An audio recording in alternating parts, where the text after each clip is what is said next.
everybody. Welcome aboard. We are live on Facebook, LinkedIn, and YouTube for our bi-weekly chat with Donor Relations Guru. I'm Lynne Wester, and I am so excited to be back with you today. And I'm so excited to be here. And so we are going to get started today, and our question of the day, I've been doing a lot of interviewing of candidates at jobs for clients. So I'm going to ask you, what was the best interview question you ever got asked in your job at fundraising or donor relations? Would love to hear it. Say hello in the comments just so that I can say hi to you all. I'm hoping you're doing well. Again, we're live across Facebook, LinkedIn, and YouTube. So welcome everybody, and we're so excited to be here. So really excited to be here. So please chime in. What's been the best interview question? Hi everybody that you ever got asked for a job interview, and go ahead and tell me what's going on, and we will find out. Hi, Nicole. Hi, Travis. Hi, Julie. How is everybody? Say hello. So yeah, just wanted to say hello and welcome aboard. Welcome to our live together. And yeah. Ooh, Ashley, that's a great interview question. What's the most memorable note or experience that an organization has done for you as a donor? So today we're starting out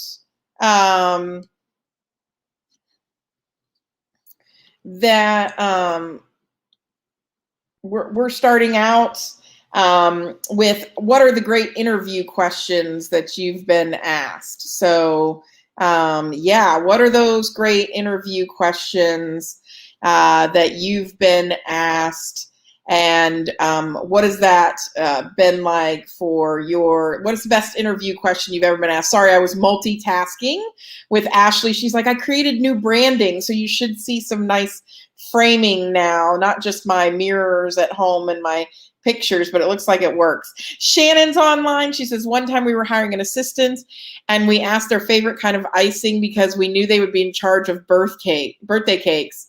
Icing, frosting, details are important. And Shannon, I'm a big fan of that as an interview question. I do love every now and again offering up an interview question.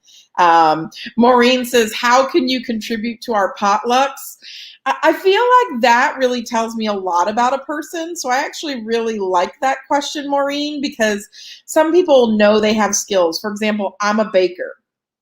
I know better than to cook for people, but I also know that sometimes there's tons of desserts already provided. So some days I'm just the person that brings the cups and the plates, and I'm happy to contribute that way. Or the person who brings an extra bag of ice because there's never enough ice at a potluck, or never enough trivets or serving spoons. So you got to know your folks. It's a great question.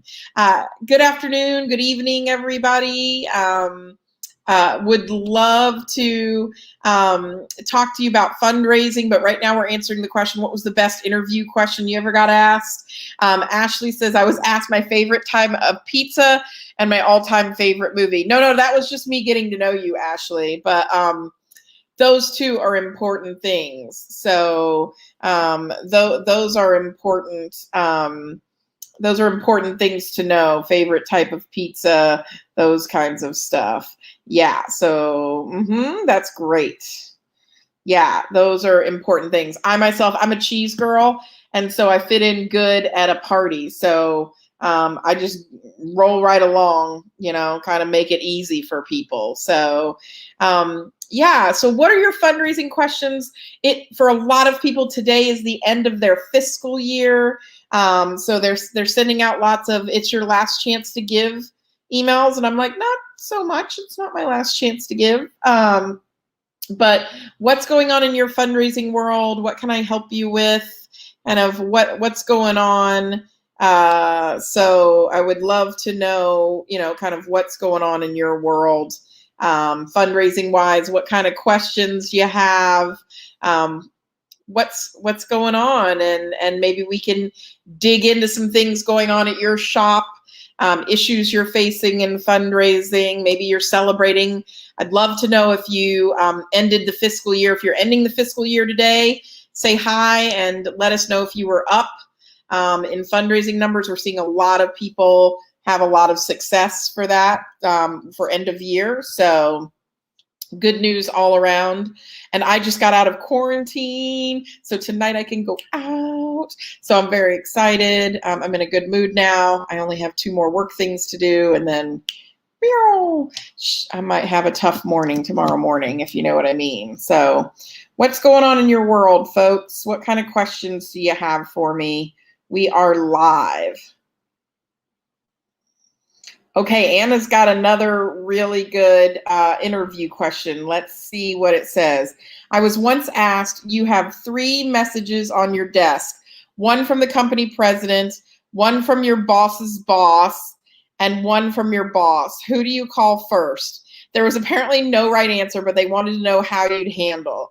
I said I'd call my boss first. I think that's a really good idea, right? Because they're going to have the most immediate information. Again, there's no right answer, but it's a good one. Travis likes to hear a role play or a situational question, and he wants them to do the star answer, right? When I had a situation like this, here's how I handled it. Here was the outcome. So that's a really good one. So, okay, Maureen has a donor relations question. Yay. We are renovating our former library. Great. It has a reading room in it. And we'll be replacing the chairs. And I've been asked for creative ways to give away the old chairs. This room is large, storied room with a stained glass ceiling. It's amazingly beautiful, and alumni love it. Ooh, so how do you give away the old chairs? Well, I assume you would want to give them to alumni, and they would want a piece of that history. So I know this sounds awful, but first make sure that the chairs are in good working order and there's something that would add value to someone's home rather than detract it, for more than just sentimental value, right? We want to make sure that we're adding value to someone's home. I think you could do either an alumni trivia night and have that as one of the prizes, so an engagement effort. You could use it to help find lost alumni, so anybody who enters or sends in the email addresses of 5 lost alumni, maybe they get a chair. I also think it would be really cool is if you did a contest on social media. Send me a picture of you sometime at the university in that chair as like an undergrad or graduate student, and maybe they could have the chair. Or send us your funniest story of the library. You'd have to pick the ones that are appropriate, but I think that certainly sounds fun.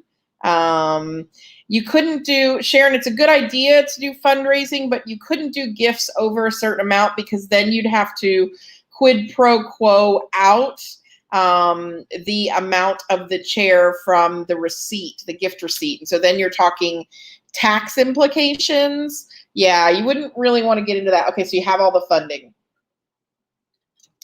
The other thing you could do is you could do a thing where alumni submit their stories of their favorite faculty and staff member, and maybe it's gifted to a faculty and staff member rather than alum, so that you're keeping it on campus. Again, make sure that this is something that people want, making sure that, this is something that they want in their home. So lots of ideas there. Again, you have to be careful. You can't run a raffle in certain states. That's considered gambling. It's a game of chance. So Ashley's like, it's cheaper to keep it on campus. I agree. Yeah. I would think about maybe you could do faculty and staff, giving them to a faculty and staff member rather than having it leave campus. Because, unfortunately, the anxiety girl in me thinks of all the possibilities.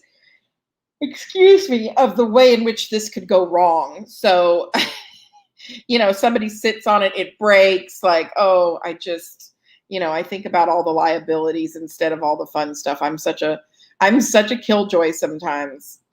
I am. I worry. Okay, Maureen, you got ideas. Good. What other questions do you all have out there?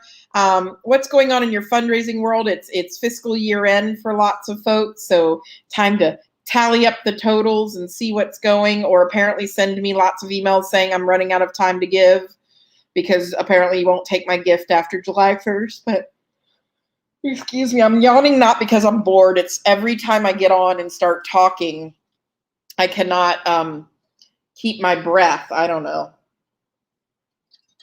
Anyway, yeah. I know I'm not a killjoy, but my anxiety kind of it's my automatic thoughts that get the best of me sometimes. So what's going on in your world? What are you doing this summer? How many of you are taking on summer special projects to revamp a process, do something, good, new in your organization? What's going on? So what kind of questions might you have? What's noodling around in your world?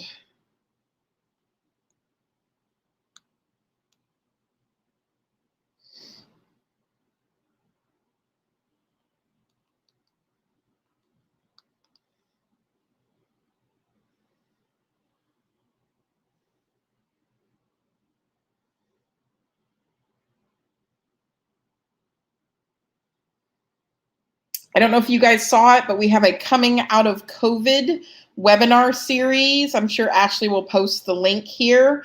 But we have a coming out of COVID series that is hitting. The first one is going to be next week. So that's happening for us. So that's exciting. The pandemic is certainly not over. I want to be very, very clear about that. However, we are seeing, starting to see lots of places are opening. So we're trying to address those issues. So Melanie says we're starting the public phase of a campaign in September. This summer is all about rebranding. Very interesting, Melanie. Very interesting. So one of the things to think about there in your rebranding is just remember that not everybody's going to resonate with your campaign brand. So don't get your heart, destroyed if you don't. And, be careful. Always make sure that you're presenting this new brand to a very diverse group so that they can give you feedback. So that you're not going to select something that is offensive or doesn't match your donor base or all of those kind of good things. So just being really mindful of that for your organization. I've seen lots of big brands and sometimes it's best to just keep the campaign brand simple. And so rather than trying to do crazy things. So just something you think about. So Lenore says, we finally got ThankView. Yay. Look forward to starting to play with that and creating good donor gratitude videos. Yeah, ThankView is one of my favorite softwares, but this summer, the Delaney, who works there in marketing, is doing a series of great webinars that are free. Lenore, not just to customers. And so something you want to think about there is, just taking some best practice classes out there. And so there's some good stuff. So again, might be something for you. So something good to think about. I'm excited for you with ThankView. Just remember, it's supposed to be special and custom, and don't run out of the gate and give a ThankView to everybody, because then it won't be special. So just deep breaths, try to keep it within reason. So I'm excited for you though.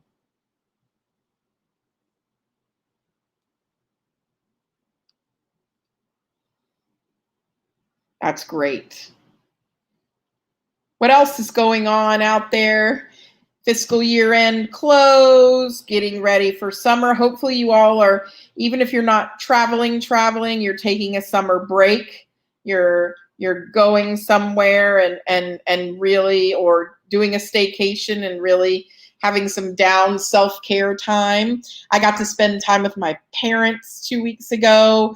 Got to play some Pinochle, which is an amazing card game, but my parents are in their 80s, 85, 83, and I use Pinochle as just want to make sure all the cylinders are firing there in the brain. And then every time I think, I'm going to use this Pinochle to check up on mom and dad and make sure they've got it all, then they beat me at it. And I'm like, so maybe the indicator for whether mom and dad's got loose gears is whether or not I win.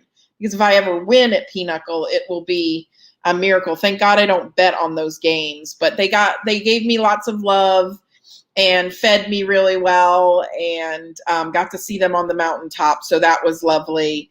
And then have been in quarantine here on the island, and I just got my freedom today. So very happy about that. It's been rainy here. It's hurricane season. So we don't have as sunny all day, every day, just most of the days. So you can be a little less, it's not always perfect. So what's happening in your fundraising world? What are the topics that you're thinking about? I'm hoping for those of you in the United States, you read the Giving USA report. I'm sure Ashley probably is Googling furiously and is going to drop a link eventually to that. That tracks all the giving kind of happening in the US. But what are your plans for fall? What's going on in your fundraising world, and what can I help with? So lots of universities are going to be in person this fall, so that'll be interesting, depending on vaccination rates, and lots going on there. Aha, Sharon, do I know of any in-person donor relations conferences occurring in the next year? That's a great question. So I know that CASE, the Council for Advancement and Support of Education, just had they stopped doing their donor relations conference, and they started doing something about like donor-centered fundraising and strategic stewardship, which didn't have the content that I was looking for. ADRP, the Association of Donor Relations Professionals, which I used to be on the board of and we support heavily, is doing virtual. As far as in person, we in Donor Relations Guru are probably going to come back in person in 2022. So in the next year, I hope you mean including 2022. I've just made a decision to not be out there until 2022, until we know some more information, and just we're doing pretty well remotely. We have lots of courses. Also, Sharon, if you can tell us the type of content you're looking for.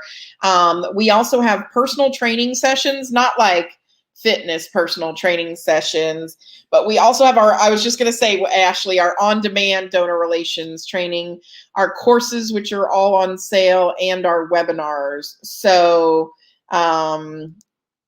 yeah. So if you tell us what you're looking for, Sharon, we can try to point you in the right direction. I think that in-person conferences will start to return in spring of 2022. I have already been asked by Case District 3 and some others, and those are usually in February and March of 2022.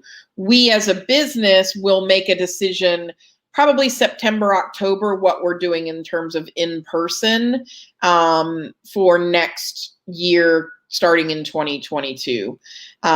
We're just taking it really cautious. We don't want to put a heavy burden on the campuses who are already, writing skills for donors. Oh, well, we have an entire communications course for that. That's a good question. One of the courses I've been thinking about doing is writing for donors. I have a communications course, but I've done writing for donors before, but it's a good one. Okay, we'll write that one down. We do a great half-day workshop on writing skills for donors. New ideas are kind of, those are we try to highlight those in our Donor Guru Heroes on social. So yeah, let me noodle on that a little bit. I love to noodle. Okay, Julie says writing for donors would be great. Okay. Oh, deep breath. You know, I just did an entire, I got this wild hair, and not literally, but figuratively this weekend at about 2:00 in the morning on Sunday. I'm not sleeping, but that's a whole nother issue. And I wrote like 12 new sessions for the year. And so I want to think about those new sessions. Hi, Kevin. You do need a cape. I get a lot of your communication, so next time I get one that's hero worthy, we will grant you a cape.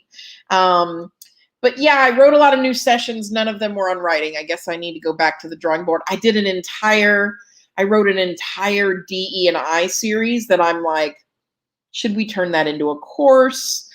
I need some co-presenters on that, but boy, have I got some juicy topics on that one. So writing for donors is something I need to noodle on. You know, so okay, Nisi is mailing Kevin a cape. So good, we've got him covered. That makes me feel better. You know, there's so much content and so little time sometimes, but just so that you all know, I'm not coming back in person, and I'm just very candid and very transparent about this until 2022, January of 2022. And then I won't be on the road the way I used to be. I used to be 300 nights a year traveling. And so one of the things that the pandemic has brought me is a little bit of balance, a little bit of a social life, a little bit of a life period. And so we're going to work on balance. So maybe the opportunities will be less, but I will be coming back in person. It's just we need some time to do that. So it's funny because I don't know about y'all, but we shut down really quickly, but the going back is going to take a longer trail.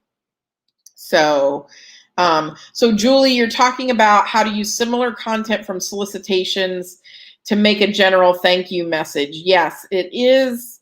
It is tough, and we want to do like a thank you journey where the solicitation and the thank you are paired together, and sometimes that can be a challenge. So, you know, it's all about.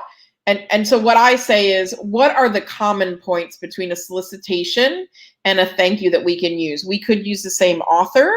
We could use the same tone / priorities, like what are we raising money for?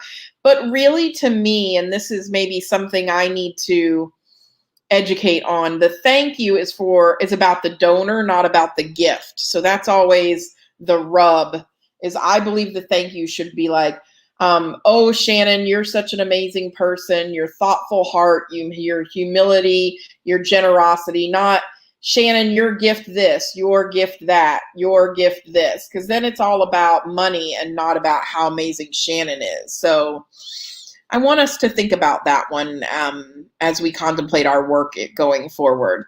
So Melanie V says, thanks to you and a lot of what I've learned, we are implementing a much tighter, more comprehensive constituent engagement plan for the new fiscal year. Small shop of 20 in all of university advancement, and we're working hard at making sure follow-ups match appeals, that we have lots of student and donor impact stories to share, and that we have a fun and engaging faculty staff campaign and more. We're super excited and looking forward to seeing results. I love this, Melanie. One of the things I want to remind you as you're embarking on this new effort, right, is number one, don't let perfection be the enemy of good. In other words, sometimes you just got to get it done. I'm in a little bit of an analysis paralysis around some of the stuff I want to release to you guys myself. And so I'm not taking my own advice, hence the eye roll. Number two, snackable content. We don't need to serve donors a full meal. We need to give them snackable content. So don't try to make every communication be everything. Try to be snackable content. So including donor-centered focus, being really down to earth, but snackable content not a 3-course meal. I don't know about you all, but my attention span is just, so I think your donors, and that's a technical term. So yeah. So yes. And yes, like Kevin says, never mix an ask with the thank you. Of course, yes, because that's a task.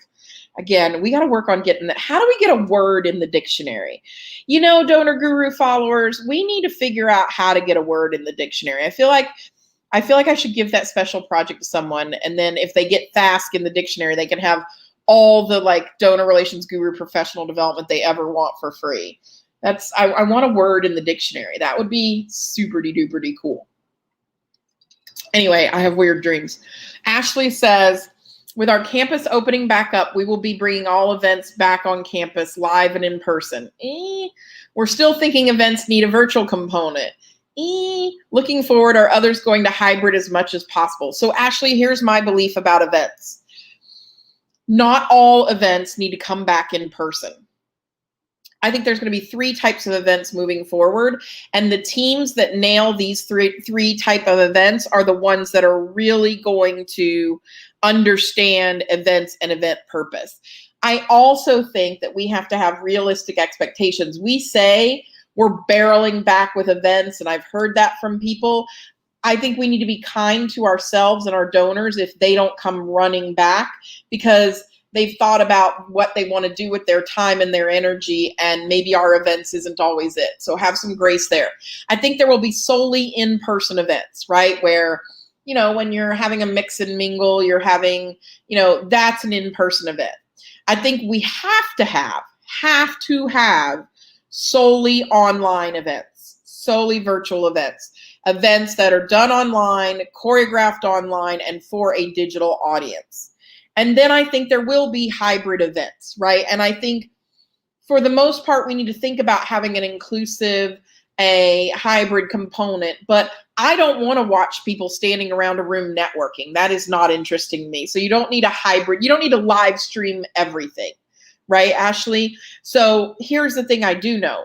If you're going to have a hybrid event, which I've had people do already, you need an event planner for the in-person event and an event planner for the hybrid, for the virtual event. Separate, right? Because they're 2 separate events, and putting it into one person's bucket is way too heavy of a bucket to carry. So I think I think forever we're going to have solely virtual events, and we should, because remember, in our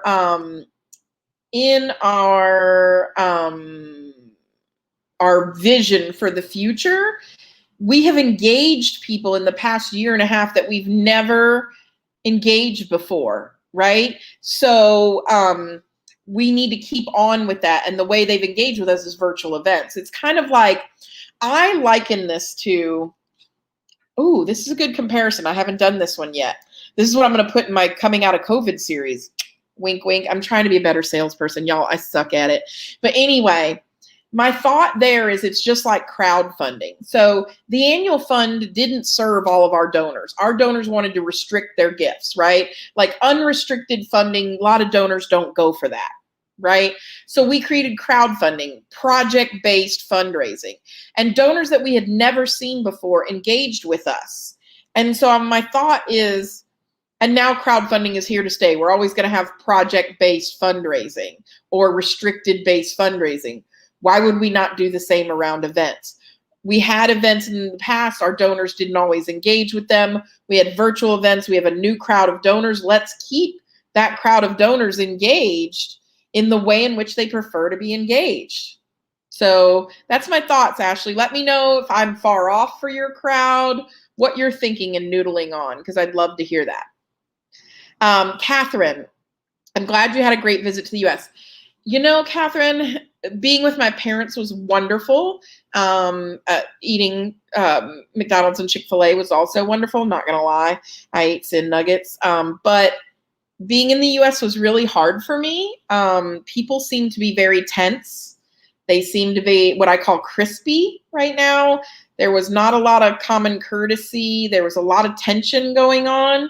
I'm hoping that we start easing that tension, but it wasn't very nice, kind. I don't know. Yeah. So I hope that helps, because I'm pretty spoiled here with kindness and, I don't know, a laid back, I guess I live an island life right now. And I don't know, it just seemed like everybody in the US had no patience and no tolerance. And oof, it was just a little harsh, just a little harsh. So I had a good visit, but it was eye-opening. Small development shop for not-profit hospice. Oh, that's great work, hard work. We're in the midst of a fast-paced campaign. Input and ideas on physical donor recognition for this new building. I'm open to it not being traditional, but want each donor to feel recognized. Physical recognition is hard, especially nowadays. People don't want to touch things. Physical recognition can be very expensive. You could also use, if you're going to put in flat screens, or you're going to put in signage that incorporates digital, that would be a really good time for you to incorporate digital signage, digital donor recognition, whatever donor recognition you do. Make sure you're getting permission from the donor on how they want their name listed, and that you have standards around it, and that you do something that's changeable or replaceable, maybe vinyl on glass. Don't etch things in stone. As the girl who's had to sandblast things, let's not etch things in stone. It makes for a really difficult time. Make sure if their name's going to go up, you have a morality clause in place, and you have naming what happens if that building gets renovated, and all that good stuff, Catherine. So don't run too fast into the naming foray and don't lose our tops on that one. We got to keep our heads around us. Okay, so apparently we're tackling Wikipedia and AP style guide, all that good stuff. Melissa asked me where I am. I am on Grand Cayman. So I relocated to Grand Cayman November of 2020. As I wrote about last week, I struggle with anxiety and mental health. It's something I think we should all talk about more. So I relocated to kind of we don't have COVID here. We don't, we have hard quarantines, which I just went through for 5-10 days. And I'm able to view the ocean, and I needed to take care of myself and my mental health. So I'm living on an island right now. And at the end of this, I will always give you a view of the island. So, yeah, so that's kind of where I am, in case you asked. I wrote a whole blog about it in case you want to, and I'm sure Ashley can link the blog. So I think it's important to talk about mental health, especially for people who are, especially for all of us, but especially for people who are struggling returning back to the office. So I hope maybe it'll spur a conversation or open a mind, or it's very hard for a girl like me to be vulnerable and share. But I felt it was necessary because I want to, sorry, I'm getting like anxious talking about it. I think it's important to talk about because we need to normalize that. Yeah, we all have our struggles. And so we need to normalize that it's okay not to be okay. So yeah, we really need to talk about it. So, and I hope that I've given you some vocabulary or some resources, because especially if you manage a team, you're going to see the after effects of this as your team comes back into the office. Someone posted on the blog that I thought was really appreciative, but you seem to have it together every day. And yeah, that's what I get to show you guys. And I try to be 100% honest on these lives and everything, but I don't show you everything. It's not always fun, but a lot of us are struggling with our mental health before the pandemic, and the pandemic was not helpful. My doctor earns every penny of his weekly fee, and my team of Ashley and Shannon and my friends have been doing such a great job helping me out and not adding to it. So anyway, I digress. So Lenore says online events, especially from an inclusivity perspective, it's important for some of us that engage with the community living in illness or mobility issues. Yeah, feedback has been really positive, and Lenore, even if I'm completely able to go to your event, even if there's no barrier to me going to your event, either physically or some days I'd rather just lay on my couch and watch, or, so what if I want to do something for myself and have mask night where I, not Corona mask, but, put on a face mask and hang out in my pajamas and enjoy the event. It doesn't mean I love you less. It just means that, it just means that I want to engage in different ways. So thanks, Catherine. Thanks, Julie, for your kind words. Ashley, not far off. We've been given the green light to restructure the massive holiday parties, to downsize to one and do something else. I think that given the community they're in, there's pressure to larger events stat. The other thing I'm going to tell you guys is we're going to serve food differently. And then the other thing that I noticed when I did go back to the States is, so traditionally in America, and again, if you've ever traveled pre-COVID, you would know this, Americans have an 18-inch bubble of personal space. That's our personal space. Whereas in Brazil, it's 2 inches, or in Japan, it's 4 inches. Like, tight. No. Yep. Lots of people all around. Now I notice that people's personal space is much wider. And depending on the part of the world that you're in and what level people are vaccinated. So I'm vaccinated. My parents are vaccinated. But I went to visit them in the state of Georgia, where I know only 30% of people were vaccinated. So I pretended as if I wasn't vaccinated. I wore masks. I did all my, and I won't be going, I would not feel comfortable going to an event where a lot of people I know aren't vaccinated, right? So the other thing is, if you're going to have an event where traditionally you would have 100 people at that event in person, and this is the size room you would use, I think you're going to need to double or triple the size of the room. So you're going to need, we used to say, X number of people per square footage in event planning. And now I think you need to give everybody a 3 to 6 foot space, because I've noticed people are standing further away from people they don't know. You need more space for your bar. If you're going to line up people, I need to feel like I'm not packed in somewhere. I understand that there are organizations that are having sporting events and there are packed situations. I think for the comfort of your guests, to be inclusive, we need a lot more room around us. So that's one recommendation, Ashley, I would give you, is make sure that the room is a lot bigger than it used to be. And you're in Texas, so everything's bigger in Texas, but huge amounts of space. I don't want to have to, my life on island is so different because I tap somebody on the shoulder and slide right by them in a bar. In the US, I wouldn't feel comfortable doing that. So, because 70-something% of my island's vaccinated and there's no COVID. So I guess I have different comfort levels. Whereas when I was in the US 2 weeks ago, I didn't want people to get close to me. I didn't trust. So I know I'm a worrywart, but I'm just giving you the other side of the other side of people who are ready to get back to in-person stuff.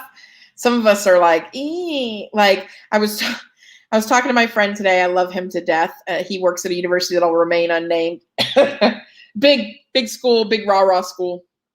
And he's like, yeah, I'm not going to any of the football games. And he has season tickets. And I said, not going to be among the 100,000? He goes, no, because I know half of them aren't vaccinated. And I know I'd get made fun of for wearing my mask. He goes, and I know we're going to lose. So there's like 3 factors. And I'm like, right? Like, I'm a South Carolina Gamecock, as most of you know. I love my Gamecocks.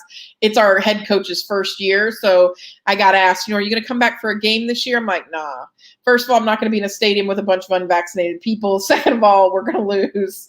So I'm going to stay home for a while here on island. So I'll get back with you and also I think the other thing that we have to figure about fall is that, and I'm lighthearted about this, but this is serious for a lot of people. We don't we think that the vaccines are effective. We don't know how long. Again, we're all new to this. So we don't know if we're going to need a booster, and when do I need my booster? And like I told someone the other day, and jokingly, I need one of those butterball turkey things that pops up when the turkey's cooked. I want that when my vaccine wears out, so that I know to go home and put a mask on. I'm not safe anymore. But how are we going to know? And so I think this fall is going to be a lot of ebb and flow and come and go. And especially, unfortunately, if we have variants, it's going to be a little rough. So deep breaths, everybody. A whole nother year or fall at least of planning in 2-week increments, and pivot. So if you need help, I'm happy to help. So Lindsay says, here's one for you. We're having our first in-person event in September. It's your polo match benefiting your pediatric center. There are so many things that make us unique, but we're trying to focus on one tangible mission moment that can really put the donor in the shoes of the families we serve. 75% of our families are from underserved populations, and where they're going to find their next meal is a reality that our donors need to probably learn and experience. So here's what I would tell you, Lindsay. Cook Children's Hospital used to do this amazing event called Experience the Mission. But here's what I might do. I might, and you may say this is a little bit bold, but I would show how much one day of treatment for your pediatrics center is. I might show the cost of that. I might show the cost of a polo rigging, because I know those can be in the thousands of dollars for the polo horses, or show the cost of a horse. And then I would show the average annual income for your families, because here's what I probably know. Those families are earning less than, $30,000 a year, and one day in your hospital might cost $30,000. I'm not sure. I want to be accurate, so I don't want to misspeak about your hospital, but I would put how much I make in a year, how much a day for my kid in the hospital is, how much a course is, or you know what I mean? Like that would be really revelatory to me. Where I get this idea from is I do a lot of work. I do a lot of learning and work in the DE&I space, and it has always struck me that it is cheaper to send someone to Harvard than it is to incarcerate them for a year. So it actually costs us as a society more money to put a black male in prison than it costs us to send that black male to pay for tuition in Harvard. And we have people who now with like crimes like legalization of marijuana, who are in prison for 20 years for a dime bag of marijuana, and we're going to pay for that rather than the alternative. So those are the kinds of comparisons I think might hit home for those donors. So, it looks like a lot of you are talking about mental health as well. Talk about it. Even if you're not struggling with it, somebody may be struggling with mental health. I think we need to normalize talking about it on our team, allowing, putting forward resources like the Employee Assistance Program. The first ever time I sought help for my mental health was through an Employee Assistance Program at an employer. I encourage all of you to have these conversations and to make sure that people know that it's okay. Like there's, just like we treat any other disease, there's therapy, there's medication, there's, it's a health condition. It's not, and I think also being careful with our language around those health conditions. I particularly am sensitive about a couple of words and a couple of ways people talk about it, or my pet peeve is when they say, oh, the pandemic has been crazy, or it's been a crazy year and a half, or when they call people crazy. That's stigmatized language that really bothers me, because technically, having been a person who's been diagnosed, I guess I'm crazy. I like to think in a good and charming way. But that word, for some reason, is a trigger for me. I think a lot of women are called crazy when, remember that hysterectomy came from hysteria, right? And so they used to just remove our sexual organs when they thought we were going crazy, when in reality it was like a physical thing. So a lot of us are dealing with it, and I think a lot of us need to make it a safe space to talk about. So Melanie says, check out Glennon Doyle's 5 pro tips for those who live too high and too low. Oh, Julie's got resources. I love that. I love it. sptsusa.org. And Julie, I can I access that even if I'm not in the USA right now, or do I need to get out my VPN so that I can access it? Hopefully I can access it here from, I have a VPN, it'll be fine. I pretend I'm in America all the time, so whenever it's convenient. But I think also just reaching out and checking on people and asking if they're okay. So sometimes people don't realize what a simple text message can do, or just a simple email, or giving some people some grace. I know I try to give my folks a lot of grace, and I hope they some days they give me the same grace when I'm having one of those I'm driving the struggle bus days, because some days is better than others. Oh, great, Julie. I'm glad I can access it outside of the US. I think, yeah. Nisi says, we have had a lot of success with mental health related virtual events. Yeah. Our alumni are doctors. Yeah. I can only imagine. Like, that's, I think, you touched on something, Nisi, that kind of got to me a little bit. Your alumni are doctors. And I think, gosh, who am I to say I'm struggling? Like, I have food, I have my family's healthy, like I have a lot of things that people would die for or like really want. I have a successful business, even though at first I was like, what's going to happen in the pandemic? Like, I have friends, I have people who love me. Who am I to say, I'm struggling when there's doctors who've been watching people die alone, or, there are people who lost loved ones. But one of the things I've learned is it's not for us to compare our situations. Like I always say, we're in the same storm, but we're not at all in the same ships. And you can have a really good life and still struggle with your mental health. Like a lot of people on the outside would never know that I struggle, and I didn't until I wrote the blog. You're right, Katuri. Suffering isn't comparative. And, Ashley asked me to write this blog.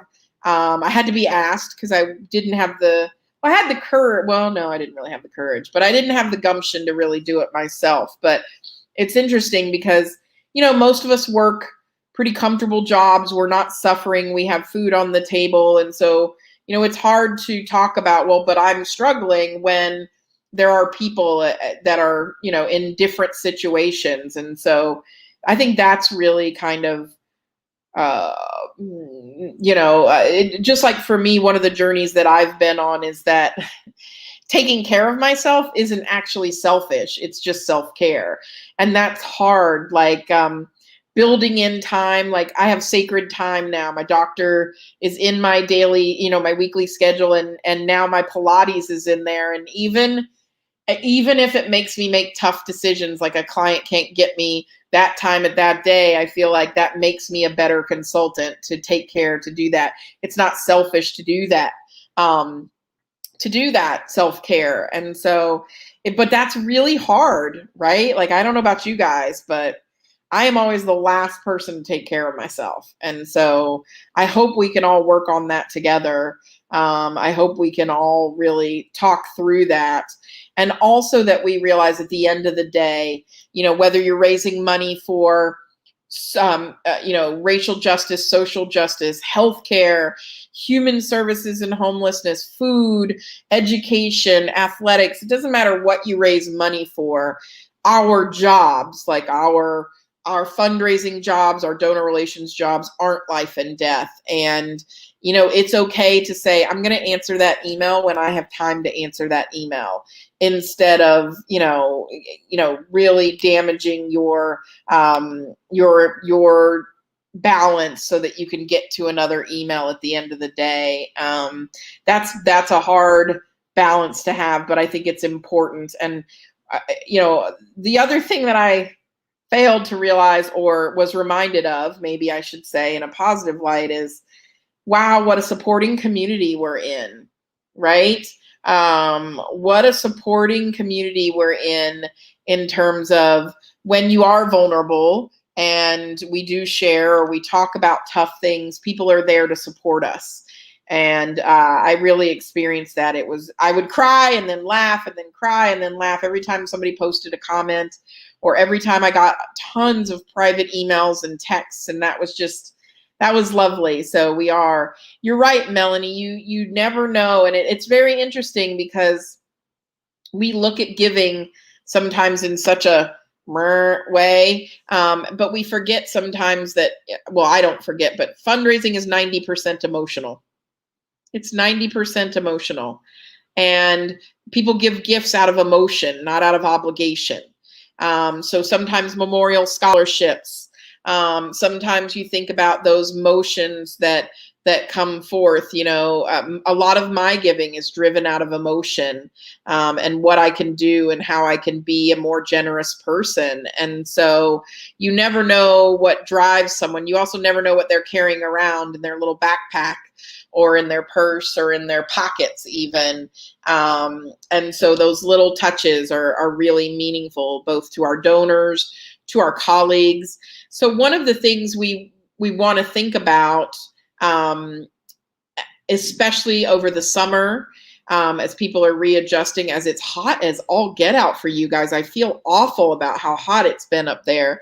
But what kind of internal stewardship are we doing? What are we doing for our unsung partners? Sorry, that's my calendar. In data. What are we doing for the person who went above and beyond this year? What kind of internal stewardship are we doing at our organizations just to say thank you, to let people know you're thinking of them? I really try to go, one of my favorite things to do when I'm not in a great place. I know this sounds weird, but I'll go into my Facebook messages or my text messages or my WhatsApp, because now I use WhatsApp instead of a lot of texting because it's free. And I scroll down to somebody I haven't had a conversation with in over a week. I just did it last night with my friend Katuri. And I'm like, God, I haven't talked to them.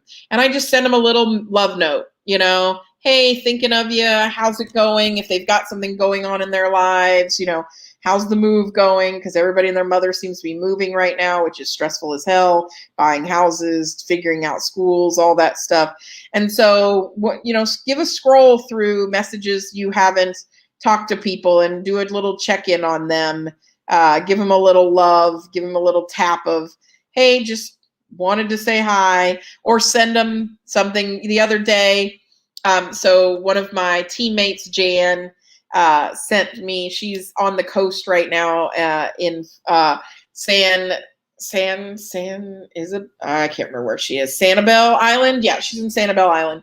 And she sent me otters playing in the water that she had videotaped that morning for like 30 seconds. And that totally made my morning, because the otter program that I have. And then I knew she was thinking about that. So see, I love you, Kevin, because I know you're always happy to jump on a Zoom and talk nonsense. I talked to Beverly Hills Housewives today with a friend for 10 minutes, and we were crying laughing about it and our passion for Erica Jane and her life and how it's imploded on itself. And so sometimes you just need some silly. So don't forget to do some internal stewardship with your folks. In my heart, Kevin, you're known for two things. Number one is just a solid human who is passionate about our field. And then number two is just hijinks and nonsense. So Kevin, if I were going to pull off a prank, I feel like you would be involved, and it would be at a conference. So I'm just saying. Okay, Susan, new to donor relations. Welcome, Susan. So happy to have you in our wonderful profession. Can I repeat and explain what you said about thanking the donor versus focusing on the gift? I've really been thinking about this in an enlightened way for the past 3 or so years. And Susan, you may want to get yourself a copy of Jennifer Richwine's book, With Gratitude. Talks about how to write a thank you note. And I know it sounds like, well, I already know how to do that. Jennifer lays it out in such a beautiful way that it's just brilliant. But the whole idea is, so if I write you a note, Susan, and I talk all about, so say, Susan, you decided to hear this and you decided to buy me a cup. And I say, thank you, Susan, for the cup I've received. This cup is fantastic. I plan on using this cup all the time. This cup will have a great impact on my life. This cup will provide me future opportunities to drink cold, to drink long, to drink hard. Susan, let me tell you all the beverages I plan on putting in the cup. And then I tell you all about the cup. You're kind of like, well, damn, she liked the cup. But did she notice anything about me? Instead, what I'd like to say is, Susan, our friendship means the world to me. You realized that the cup I was drinking out of was broken, and you sent me a brand new one that would not only look good on screen, but keep my beverages cold. But you know what? It's about more than the cup, Susan. It's about that you are always thoughtful, you're kind, and you always go the extra distance for your friends. Susan, anytime you need it, I'm here for you. Like, that is about the donor, not about the gift. And when you say it about a cup, it sounds stupid, right? Like, well, of course, I'm not going to talk for 3 paragraphs about a cup until you go, on behalf of the blah, blah, blah of the university, thank you for your recent gift of 2. Your gift will do this. Your gift will do that. The impact of your gift, blah, blah, blah. Why aren't we talking about the person that gave the gift? Why do we need to talk about the gift so much? And we just got it. Like, we just cashed your check, Susan. So you know good and damn well we haven't spent it, especially at universities. So why instead can't I say, Susan, your generosity humbles me. Not only do you volunteer on our alumni council, you give guidance to students about their LinkedIn profiles, right? But you also give of your heart generously. It is your time, your talent, and treasure that really make us proud to call you an alumna. Why don't we talk about, Susan? It's particularly meaningful, Susan, when you do this, rather than thank you for this, thank you for that kind of behavior, right? Yeah, Personal Touch by Terry Williams is a good one as well. Yeah, Kevin, I know that if Kevin sends me the most amazing cup in the world, I'm going to be grateful for it. But more than that, I'm grateful that Kevin says, I'm here for you. If you want to get into some hijinks, if you want to sit in silence on the Zoom, I'm down for it. That's what I know about Kevin. That not only is he a solid professional fundraiser, but he's down for some hijinks. And that just makes me super happy. And that means that I know Kevin beyond who he is and what he does. And that's what everybody wants to feel, that they're known. Not how much I can give you, but that I know you. And so that's my enlightened new spin on acknowledging our donors. It's our responsibility to be grateful, but we need to be grateful to who the person is, not what they give us. I'm more than my wallet. Yeah, I'm a human, and I want you to be like. Lately, I've been helping some organizations who are going to experience their largest gift ever from donors. And one of the things I think about for the unveiling or the ribbon cutting or whatever bad event they're going to have is, who should be in the audience to tell the donor they're proud of them. That is the moment that the donor will crumble in a good way. So for example, if and when I ever make the big gift that I dream about making, I want someone that matters to me to tell me they're proud of me. I don't need the dean. I don't need the president. I don't need all the people who are paid to kiss my tuchus, right?